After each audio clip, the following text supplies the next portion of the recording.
If you're anything like us, you're a little boy and you don't have big machines. Now that can create a big problem when dealing with very long renders from a 3D application. However, by rendering in passes, you can do most of the work in the composite and make revisions in literally seconds. Here's a shot from southwestern Orange County versus the flying saucers that features the saucer threat hovering overhead. We've got our main render, but we've also got a specular pass and a reflection pass, as well as a dirt pass that just has a dirty texture mapped onto it, and an attenuation pass. The attenuation pass has a light at the position of the camera. This will account for the Fresnel effect, in which the reflectivity of some materials gains intensity at an angle perpendicular to the camera. The main render is not strictly a diffuse pass because it has lighting and some reflection.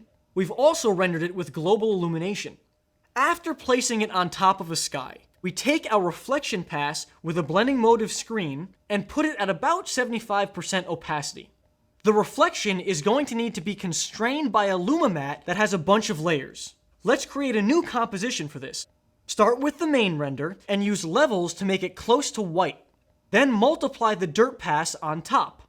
Now take the attenuation pass and invert it. Use levels and clamp it to be high contrast. This layer is also multiplied.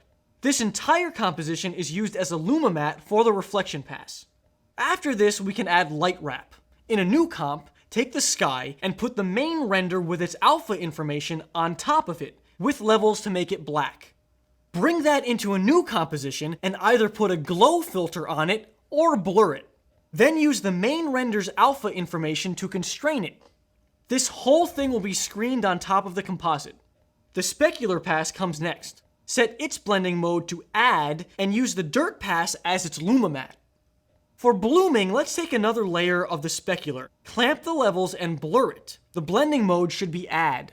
The final step is to screen lens flares. It's always good to have them flicker a little bit to add more life.